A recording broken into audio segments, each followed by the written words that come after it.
It's always a pleasure to be back in Erlangen, and thank you for coming, and I look forward to hearing your comments on what I have to say. I'm going to talk a lot about how difficult it is to say what the concept of religion in Judaism is. I don't think there's anything specifically limited to Judaism there. I think the concept of a religion in a religion is very much harder to define than one imagines it would be when one starts looking at it. It's difficult to define a religion. And again, that might seem a strange thing to say, because don't religions constantly say, well, if you're an X, then you believe in A, B, and C, but if you're a Y, then you believe in, something else. They do, but it's very difficult to find core beliefs. I mean, this might perhaps undermine the idea of this series that Georges have of key concepts, but there are certainly key concepts, but I think it's difficult to find agreements in many religions on those concepts. We like to think of religions in terms of beliefs and creeds. Children often learn creeds. Adults learn creeds. When people convert, they're supposed to perhaps recite a creed. Or if somebody were to ask a person of whatever his or her religion, what do people in your religion believe, then they would often say, well, these are the basic beliefs. These are the basic beliefs. And if you have those beliefs, then you're in the religion. It's difficult to find beliefs like that in Judaism, though, because there's such a variety of different beliefs that people who call themselves Jews actually have. There are people who think that it's necessary to obey and follow a very strict series of rules about what you wear, what you eat, how many times you pray, what you study, how you live, basically. But then there are also Jews who think that none of those things are of any significance. In fact, they don't even know what those things are. I mean, they wouldn't recognize a Jewish law if it hit them on the head. And they don't know any Hebrew. They don't know anything about halakha, Jewish religious law. They have no intention of following any specific lifestyle. So you might say, well, then they're not really Jews, are they? Because they're not really into the religion. I mean, they have a very casual relationship to the religion. Here, of course, we have a rather unique feature of Judaism as opposed to the other two of the Abrahamic religions, in that Judaism has this ethnic or racial aspect to it. So people who are Jews regardless of their beliefs. They're Jews according to most religious authorities if they have a Jewish mother. Or during Nazi times, it could be much more distant than that. It could be, I believe, one Jewish grandparent. And it's because of this ethnic link that people who have no religious beliefs or very few religious beliefs, and we'll come on to that in a bit, describe themselves as Jews, but they don't seem to have a concept of religion that is a religion that they are actually following. I used to think that Judaism was quite unique in this perspective, but I don't think that now, because I've been doing some research recently in other religions such as Christianity and Islam, and I've also discovered that there are quite a substantial group of Muslims and Christians who describe themselves as Muslims and Christians, but they have no Muslim or Christian beliefs, in the sense that they don't really know what the core beliefs ought to be. But they still think they're Muslims or Christians. And I mean, in the United States, there's a very popular saying, once a Catholic, always a Catholic. So if you're a Catholic, if you're brought up as a Catholic, but you're no longer a Catholic, then in a sense you are still a Catholic, because you have imbibed Catholic ways of thinking or doing things or relating to authority or whatever. And I think that gets over the idea in religion that the idea of the religion as being some sort of controlling mechanism, which means that you can't do what you want to do given the sort of straitjacket of the religion. You're constrained by the religion. That certainly applies to a lot of people within a religion, but then it doesn't apply to a lot of other people. A lot of other people are skeptical of the idea that there are basic principles which they have to accept. I mean, a very good example from my country, the United States, is our president, who is a Catholic, but he's a staunch believer in abortion. And when a few years ago, the Pope, I think it was the previous Pope, the German Pope, pointed out that there were a few problems here for Catholics and being a believer in abortion, President Biden said, you know, I don't care what the Pope says, you know, I agree with abortion, and I'm going to go to a Catholic church that agrees with abortion. And this is a good example of how we as agents, as religious agents, we try to take the power away often from religious authorities. And we try to mold religion into a way that we find personally acceptable. I'm sure people have always done that, but now it's become much more obvious given the sort of cult of individualism which exists in much of our culture. Now, it might be said, look, you know, I mean, okay, there are Jews who don't follow Jewish law, but doesn't it mean they're just bad Jews? Doesn't it mean they're just not serious Jews? And when we're talking about the concept of religion in Judaism, aren't we talking about the serious guys? I mean, the people who know what they're doing, the people who think about it and are interested in it and are committed to it. These other people, you know, they're just not really involved. I mean, how can we pay much attention to them?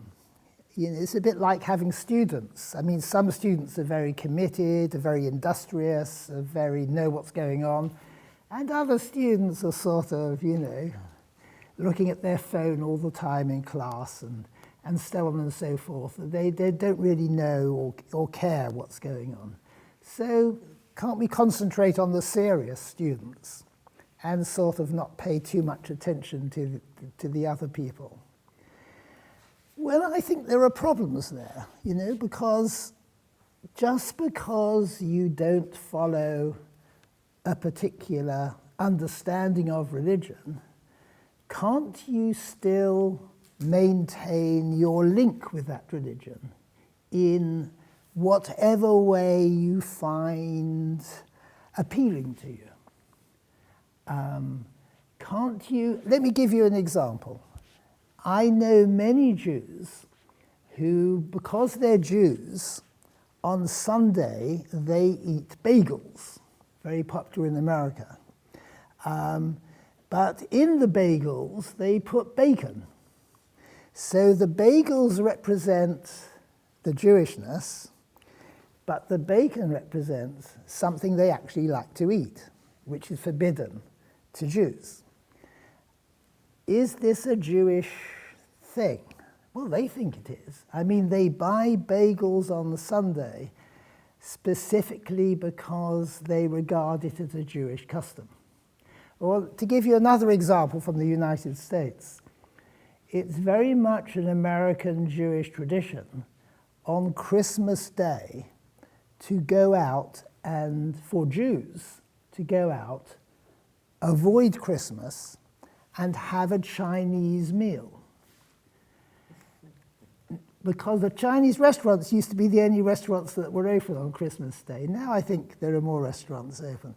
But the food they were eating is not, on the whole, food that they would eat during the rest of the year because it's not kosher. And these are families who keep kosher, but for this one day of the year, they abandon kashrut and they eat a Chinese meal. I mean, does that mean they're not serious as Jews? I mean, going out to have a Chinese meal, they're not having a Christmas meal. So they're not sitting down with their family with a turkey or whatever people have for Christmas, you know, with like hats and decorations or with a Christmas tree. They're having a Chinese meal just to say, we're not Christians, we're Jews. This is something we're doing. This is a Jewish thing. But it isn't really a Jewish thing in, you know, halachically, legally, because they're eating things which are forbidden. Are they allowed to do that? Well, who are we to say? I mean, that's how people act. And of course, religious actors have always played fast and loose with religious rules. They've tried to stretch them. They've tried to mold them to their interests. They've tried to vary them in particular ways in which people feel comfortable. You know, people feel comfortable doing things which are much more relaxed or which fit in with their personal ideas. I mean, in many ways, it's not something I like to say when there are theologians around, but perhaps the worst people to study religion are theologians, in a sense, because as theologians, we're very into doctrines and ideas, and the importance of these ideas as limiting what people do and shaping them in a particular direction. But in reality, don't we shape those ideas more? And don't we operate on them? We don't regard them as fixed. We manipulate them often. So I don't think the idea that there are serious Jews and non-serious Jews, or real Jews and fake Jews, is a very good way of looking at the division between Jews who follow the law. And of course, following the law is not one thing, because following the law is following a legal authority, and legal authorities have many different understandings of what the law is. Let's compare it with another institution. Let's compare religion as an institution with another institution. Let's compare it with, well, a good example. I mean, we're a day away from St. Valentine's Day. Let's compare it with being in love. Okay, there are several ways of being in love. There's the flowers and the music and the taking people out for the evening, the chocolates, the candy, the playing the guitar underneath people's windows. There's that very romantic way of being in love, the watching the romantic movies.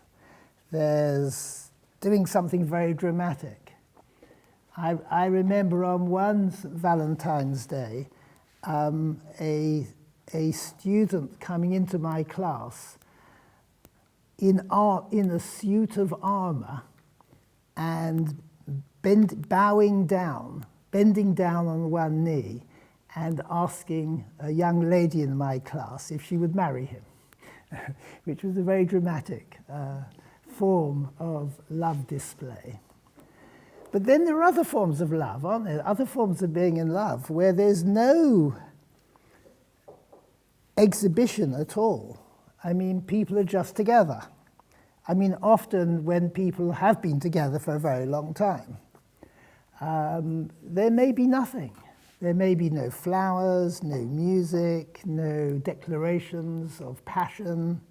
Passion may be long gone, but love continues, in a sense. Or you may have,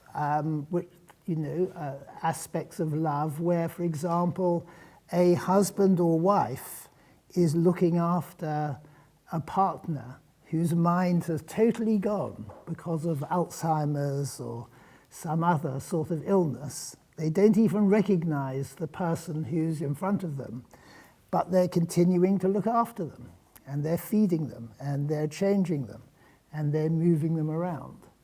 But there are no roses. There is no music. Who's to say that's not love? I mean, can we only accept love as being something which is very demonstrative? So if we take the analogy from that to a religion like Judaism, who's to say that it's only the people whose performance of Judaism is very distinctive, is very what people call orthodox or traditional? Who's to say that that is the only proper, serious way of doing the religion, as it were? I mean, surely there are other ways of doing it, and we can't just reject them because they're different.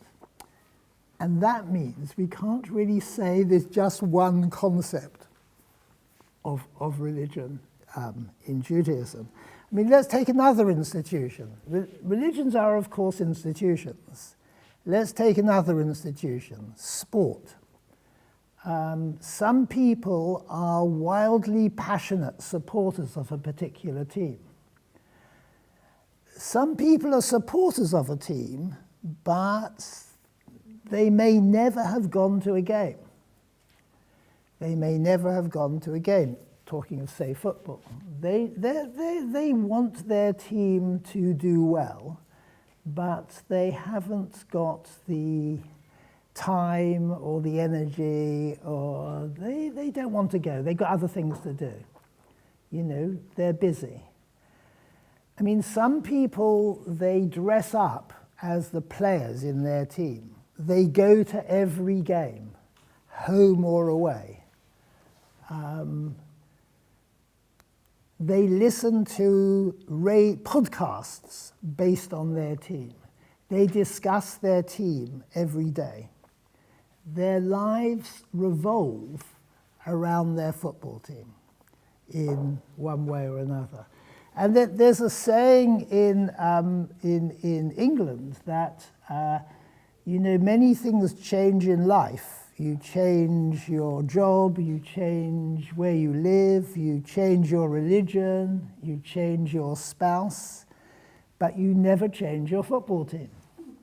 And in some ways, that's true. I mean, you don't just support a team because it's doing well, or you don't reject. In fact, teams which don't do well have even more supporters because people enjoy the suffering that's involved in supporting a team which has a rather dodgy sort of background.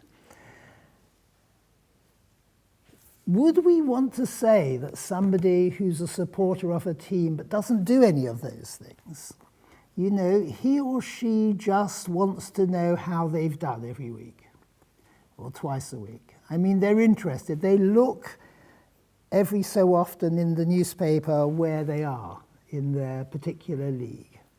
If anybody asks them what they support, they mention that team.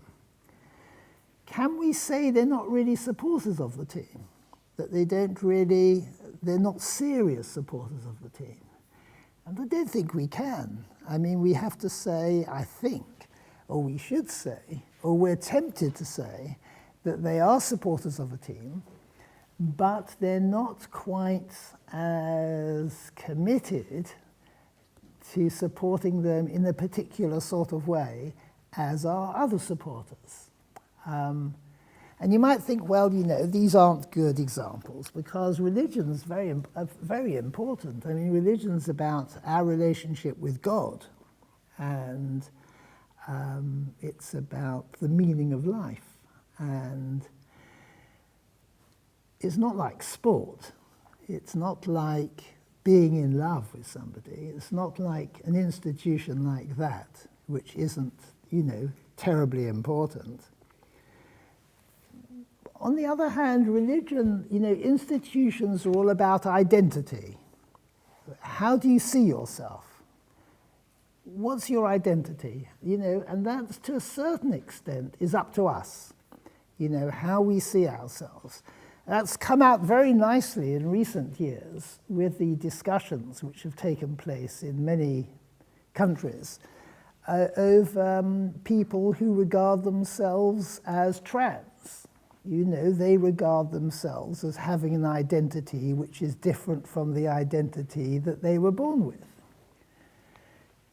And we don't say, on the whole, no, you are an X and not a Y, or you are a Y and not an X, because you were born in a particular way.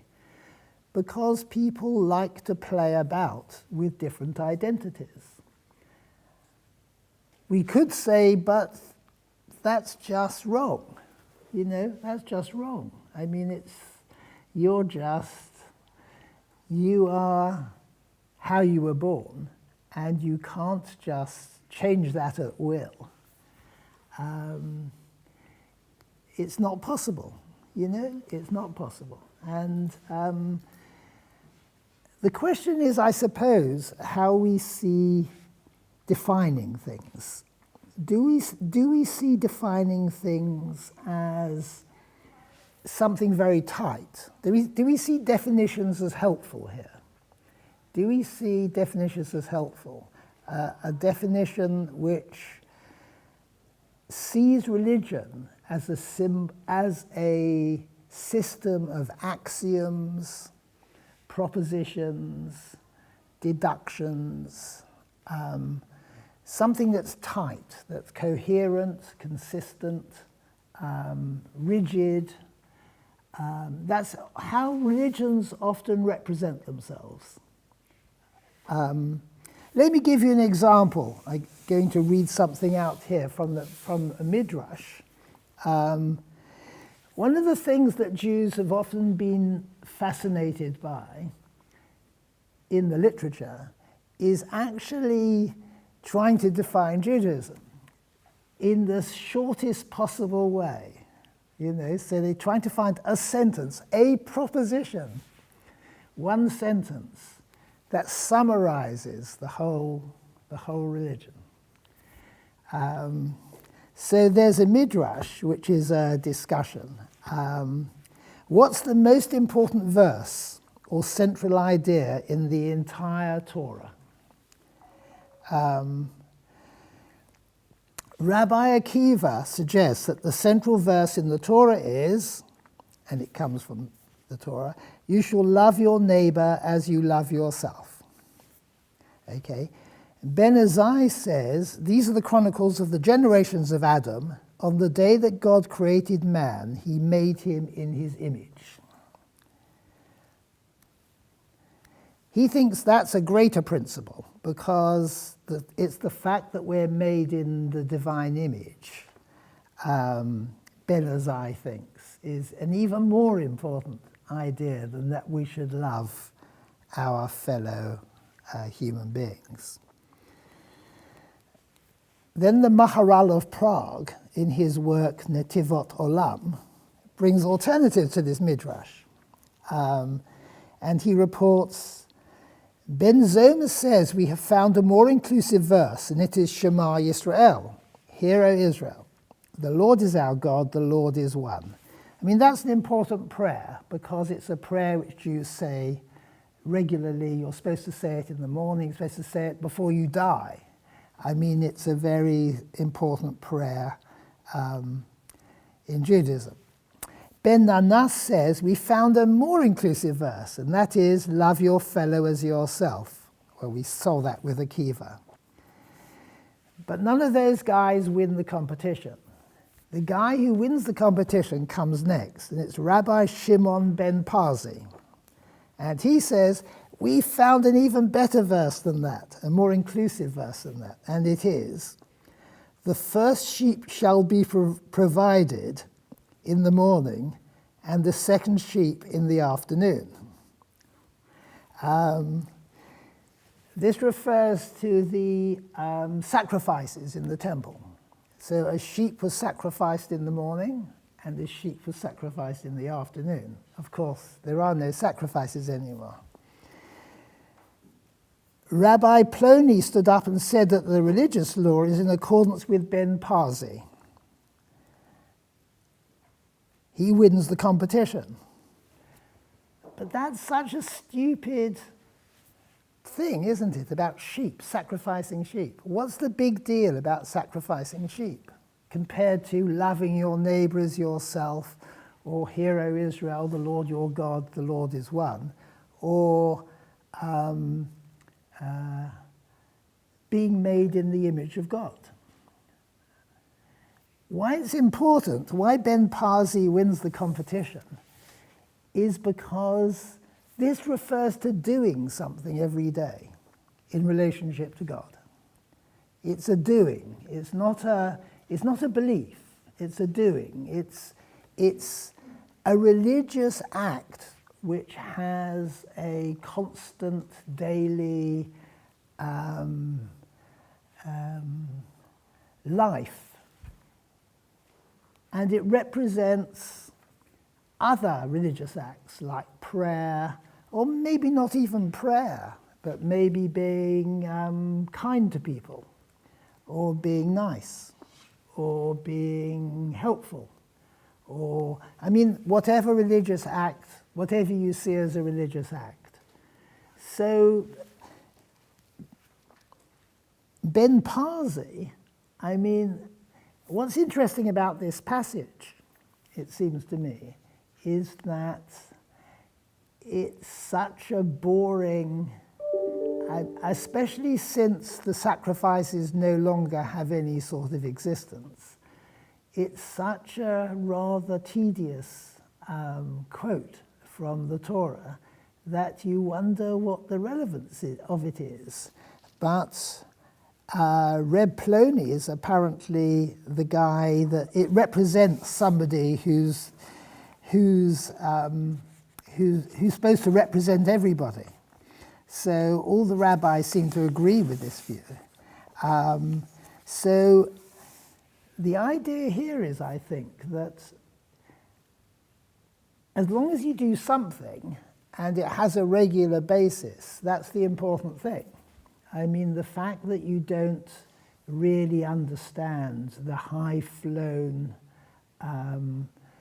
principles that a particular religion is supposed to embody, that's okay. I mean, that's not what's important. What's important is actually doing things, and doing things which fit in with the way in which a religion sees itself. Now, it seems to me there's a problem here, and I think it's always a problem which arises when you talk about a religion and people who have rather sort of crazy ideas about what's involved in the religion. I mean, I shouldn't say crazy ideas, of course. When people have rather heterodox ideas, non-traditional ideas about what goes on in the religion, does anything go? I mean, can you say anything?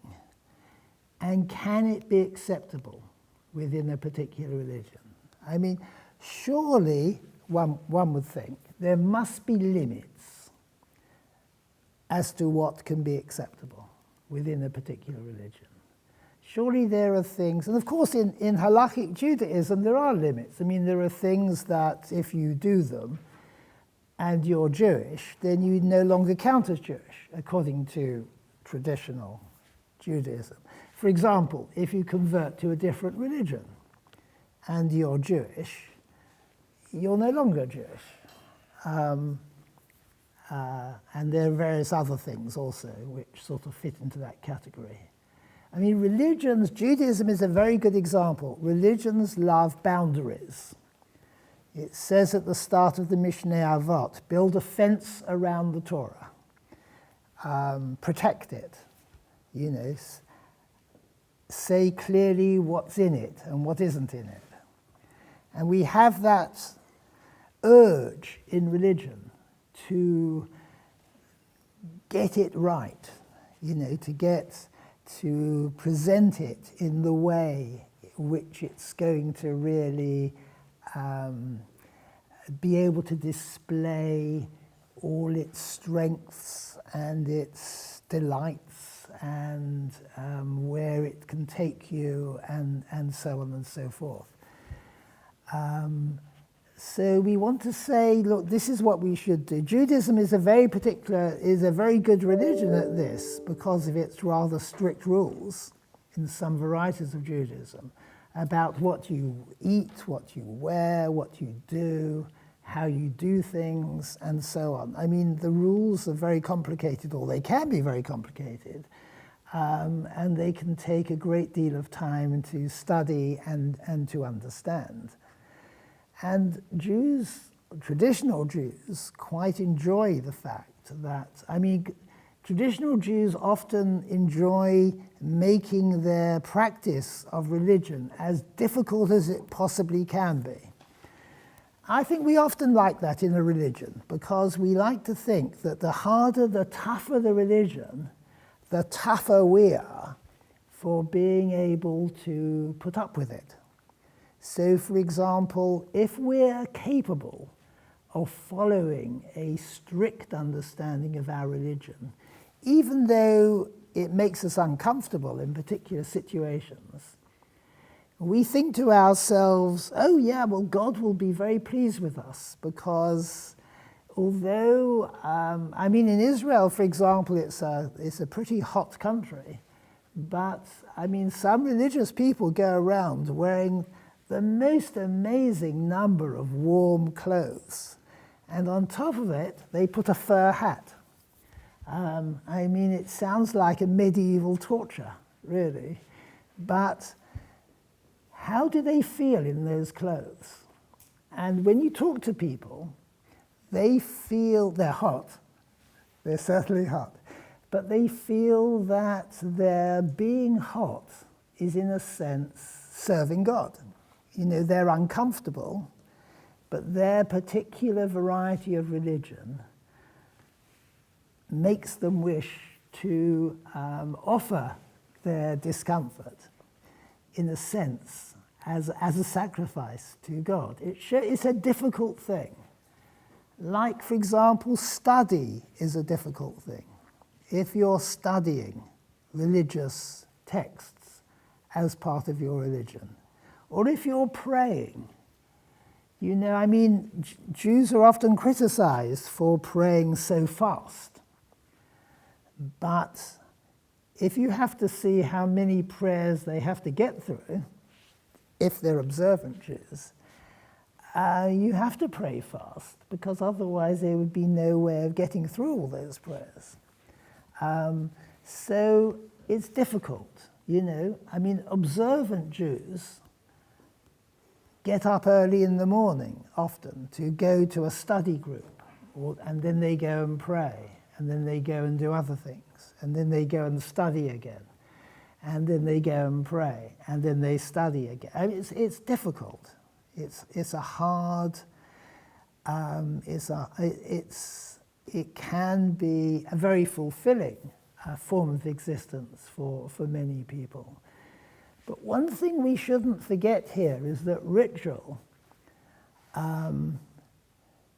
ritual can actually, we tend to think that somebody who's going through a ritual process is actually thinking about what the ritual is all about. In many ways, though, are they? I mean, aren't rituals, don't they sometimes prevent us from thinking about what we're doing? Because we're just doing it. It's something we're just doing. It's not something that, and of course, the more we do it, the less perhaps we think about why we're doing it. So a ritual, I mean, I'm very into rituals at the moment because I've just finished editing 2 Routledge handbooks of ritual and practice, one in Judaism and one in Islam. So I've been reading chapter after chapter about rituals. And you know, rituals are fascinating things in religions, of course. And we tend to think, no, somebody is into all these rituals, then he or she is very serious. You know, they're very serious. They're thinking about God, or they're thinking about their religion. But isn't it possible that sometimes they're just thinking about nothing? They're just doing it. They're just doing it. And one of the advantages of being a religious person in Judaism, and I believe in other religions also, is that you always know what you're doing when you're doing it. I mean, at a particular time of the day, that's a time for a particular prayer. You don't think about it. That's the time for the morning prayer, for example. You don't think about what you're going to eat because you're going to eat something which is acceptable in the religion. You don't think about what you wear because you're going to wear what your group, whoever they are, wear. So we have all these people who look as though they're very intent on a religious mission of some sort or another. They've made a real commitment to their religion. But isn't it possible that often the ritual actually gets in the way of thinking about what it is that they're doing? There's a very nice story in the literature about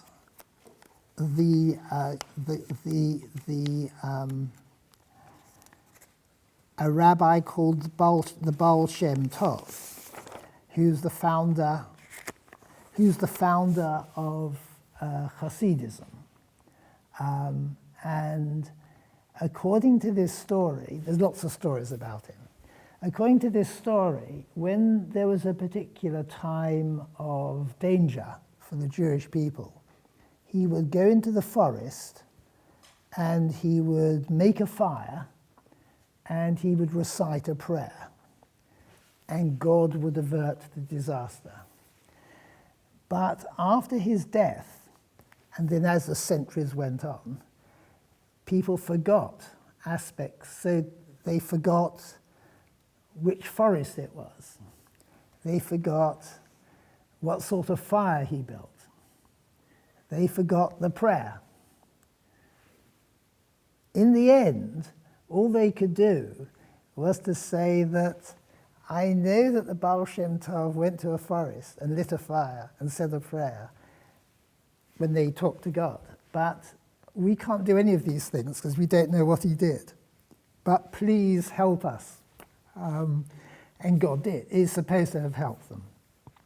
And that brings out the fact that a ritual isn't that important in some aspects of Judaism. And this is a story told by people for whom rituals are very important. I mean, the Hasidism do follow very strict religious rituals. But the idea that religions poke fun at rituals in the same way as they steadfastly support them. We often have a very love-hate relationship with rituals. We shouldn't see religious people as blindly following rituals or as accepting all rituals with the same degree of certainty. Certainly not in Judaism. So these accounts of playing about with rituals, these accounts of manipulating them in some ways, or, I mean, if the Baal Shem Tov, if his ritual could be replicated in such a, but so differently, that suggests that the ritual isn't so important. What's important is the idea behind it. And the idea behind it. So we get back to this idea of, can we say that there are serious Jews and non-serious Jews? That there are Jews who really we should listen to when talking about what the concept of religion in Judaism is. These are the guys who really know what's going on.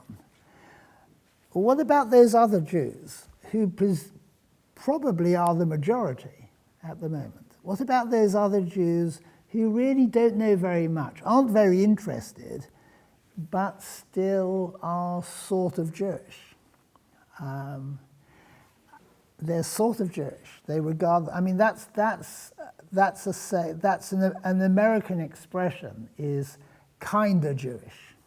You know, some people often say, I'm kinda Jewish. I'm a sort of a little Jewish. Or I'm a sort of Jewish.